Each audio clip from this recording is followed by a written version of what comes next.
Good morning friend. आज बात करेंगे कॉन्स्टिट्यूशन की पार्ट सेकंड की, यानी सिटीजनशिप की। पार्ट फर्स्ट एस्टरडे हम पढ़ चुके हैं, जिसमें हमने भारत और उसके राज्य क्षेत्र यानी संघ और उसके राज्य क्षेत्रों की चर्चा की थी। इस पर्टिकुलर वीडियो में हम भारत की नागरिकता प्राप्त करने के तरीके और उसे परित्याग करने के तरीकों का अध्ययन कर रहे होंगे। वीडियो स्टार्ट करते हैं। भारतीय राष्ट्रीय कानून यानी इंडियन नेशनलिटी का जो लॉ है, उसके से पता चलता है कि भारत की नागरिकता कैसे प्राप्त की जा सकती है। भारत के संविधान को अगर हम देखेंगे तो संविधान के अंतर्गत नागरिकता की क्या व्यवस्था है। संविधान में ये लिखा है कि 26 जनवरी 1950 को या उससे पहले जो व्यक्ति भारत में पैदा हो गया वो भारत का नागरिक माना जाएगा। इसके अतिरिक्त संविधान नागरिकता के बारे में बहुत ज़्यादा जानकारी देता नहीं है। नागरिकता के बारे में जो हमें डिटेल जानकारी है वो हमें भारतीय नागरिकता अधिनियम 1955 यानी इंडियन सिटीजनशिप एक्ट 1955 के द्वारा जानकारी प्राप्त होती है। इसी के माध्यम से हमें पता चल पाता है कि भारत में नागरिकता प्राप्त करने के कितने तरीके हैं और नागरिकता त्याग करने के कितने तरीके हैं। समझते हैं इस चीज़ को डिटेल में कि कैसे भारत की नागरिकता प्राप्त की जा सकती है। 26 जनवरी 1950 से लेकर के हम देखेंगे कि 26 जनवरी 1950 से 1 जुलाई 1987 के बीच भारत में पैदा हुए सभी व्यक्तियों को, भारत में जितने भी व्यक्ति पैदा हुए, भारत में पैदा हुए सभी व्यक्तियों को उनके माता पिता की राष्ट्रीयता की परवाह किए बिना जन्म के आधार पर स्वचालित रूप से नागरिकता प्राप्त हो गई है। यानी 26 जनवरी 1950 से 1 जुलाई 1987, ये टाइमलाइन आपको याद रखना। इसके बीच में जो भारत में पैदा हो गया है वो भारत का नागरिक माना जाएगा, जो भारत का शहरी माना जाएगा। फिर देखेंगे दूसरे क्राइटेरिया में 1 जुलाई 1987 से लेकर 3 दिसंबर 2004 के बीच यदि माता पिता में से कम एक व्यक्ति भारत का नागरिक हो, बेशक वो व्यक्ति भारत में ना रह रहा हो, जन्म के आधार पर उन्हें नागरिकता प्राप्त की जाएगी। यानी ये नागरिकता इस आधार पर है कि आपकी माता पिता दादा दादी में से कोई एक भारत का नागरिक पहले रहा हो तो आपको भारत की नागरिकता मिल जाएगी। तब से देश में जन्मे व्यक्ति को जन्म के समय ही भारतीय नागरिकता प्राप्त होती यदि उसके माता पिता दोनों भारतीय नागरिक हो।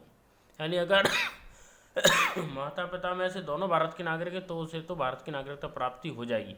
यदि माता पिता में से कोई एक नागरिक है और दूसरे को अवैध प्रवासी नहीं तो भी उसे भारत की नागरिकता मिल जाएगी। इम्पोर्टेंट है अवैध प्रवासी, यानी कि वो सर्टिफिकेट के माध्यम से, वो कानून के माध्यम से भारत में आए हो, अवैध रूप से भारत में प्रवेश ना किया हो, ऐसे लोगों को भारतीय नागरिकता मिल जाएगी। विदेशी लोगों के लिए है कि कम से कम वो 12 वर्ष तक देश में रहे हों और किसी भी पिछली राष्ट्रीयता को त्यागने के बाद प्राकृतिक रूप से भारत के नागरिक बन सकते हैं। मान लो कोई विदेशी व्यक्ति है और वो विदेश का नागरिक है और वो 12 वर्षों तक भारत में रहा और भारत में रजिस्ट्रेशन, नागरिकता के लिए रजिस्ट्रेशन किया है, अप्लाई किया है, तो वो प्राकृतिक रूप से भारत का नागरिक बन जाएगा। आगे और देखेंगे, पड़ोसी देशों के कुछ धार्मिक अल्पसंख्यक समुदायों के सदस्य 6 साल की कम निवास आवश्यकता के लिए अर्हता प्राप्त कर सकते हैं। यानी भारत के जो पड़ोसी देश है जैसे पाकिस्तान है, बांग्लादेश है, इनके यदि निवासी हैं और वो भारत की नागरिकता प्राप्त करना चाहते तो उन्हें एटलीस्ट 6 साल भारत में निवास करना होगा, तो उन्हें भारत की नागरिकता प्राप्त की जा सकती है। लेकिन उन्हें स्वेच्छा से विदेश की नागरिकता का परित्याग करना होगा। वे स्वतः ही भारतीय नागरिकता को खो देंगे यदि वो किसी दूसरे देश की नागरिकता प्राप्त कर लेते हैं। नाबालिग बच्चे की कुछ मामलों में दोहरी नागरिकता की अनुमति है। नाबालिग का मतलब मान लो कोई बच्चा है जिसके माता पिता भारतीय नागरिक और वो विदेश में पैदा हो गया, तो जब तक वो बालिग नहीं हो जाता है, वयस्क नहीं हो जाता, वयस्क होने के बाद वो निर्णय लेगा कि उसे भारत का नागरिक बने रहना है कि नहीं बने रहना है। ब्रिटिश साम्राज्य का शासन भारत पे जब था अब स्थानीय निवासी ब्रिटिश प्रजा और ब्रिटिश संरक्षक व्यक्ति थे। हालांकि भारत को 1947 में आज़ादी मिली और इसके बाद जो है अब भारत पर ब्रिटिश का कोई भी अधिकार नहीं रहा। भारत ने अपनी नागरिकता के संबंध में कानून निर्मित किए। अब हम देखेंगे कि भारत की नागरिकता प्राप्त करने के कितने तरीके हैं और भारत की नागरिकता का परित्याग करने के कितने तरीके। तो ये बताया गया है इंडियन सिटीजनशिप एक्ट में, ये सारी चीज़ें आपको मिल जाएंगी। तो इंडियन सिटीजनशिप एक्ट में इस चीज़ को बताया गया है। इंडियन सिटीजनशिप एक्ट 1955 5 तरीके नागरिकता प्राप्त करने के हैं और 3 तरीके नागरिकता का परित्याग करने के हैं। देखते हैं कौन कौन से तरीके हैं। पहला तरीका जो है, जो बताया गया है, वो है बाय बर्थ, यानी जो व्यक्ति भारत में जन्मा है 26 जनवरी 1950 या उससे पहले, तो वो ऑटोमेटिकली भारत का नागरिक माना जाएगा। और इसके अलावा जो तरीके हैं वो भारतीय सिटीजनशिप एक्ट 1955 में वर्णित थे, जिन्हें हम देखेंगे एक एक करके। Indian citizenship act legislated 5 directions, यानी 5 तरीके हैं नागरिकता प्राप्त करने के। पहला है बाय बर्थ, जिसे हम पढ़ चुके हैं कि 26 जनवरी 1950 को या उससे पहले जो भारत में पैदा हो गया वो भारत का नागरिक माना जाएगा। दूसरा है बाय डिसेंट। बाय डिसेंट का मतलब जिसके माता पिता या दादा दादी में से कोई एक भारत का नागरिक रहा है तो वो भारत के नागरिक माने जाएंगे। तीसरा तरीका रजिस्ट्रेशन, यानी यदि आप भारत में नागरिकता के लिए अप्लाई करते हैं और भारत में निवास करते हैं एटलीस्ट 6 ईयर, तो आप भारत के नागरिक माने जाएंगे। तीसरा तरीका naturalisation.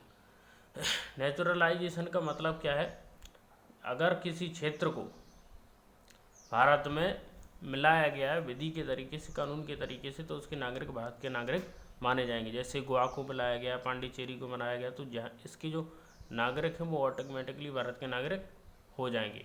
Bye incorporation of territory, यदि भारत भविष्य में कोई टेरिटरी को इनकॉर्पोरेट करता है, भारत में मिला देता है, तो उसके जितने भी नागरिक हैं वो सभी नागरिक भारत के नागरिक माने जाएंगे। तो ये 5 तरीका है नागरिकता प्राप्त करने के। नागरिकता का परित्याग करने के 3 तरीके हैं। पहला है टर्मिनेशन।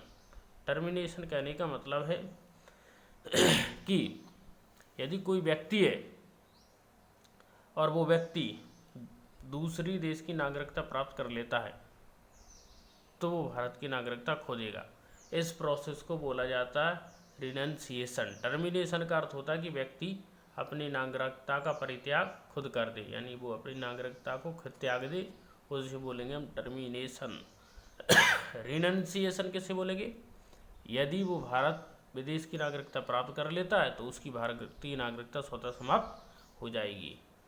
और तीसरा है वह डेप्रीवेशन। डेप्रीवेशन का मतलब है यदि कोई देशद्रोही या भारत विरोधी गतिविधियों में लिप्त है और उस पर देशद्रोह का आरोप है और वो भारत विरोधी काम कर रहा है जो नेशनल इंटीग्रिटी एंड सोवरेनिटी पर खतरा है, तो भारत सरकार उसकी नागरिकता को छीन भी सकती है।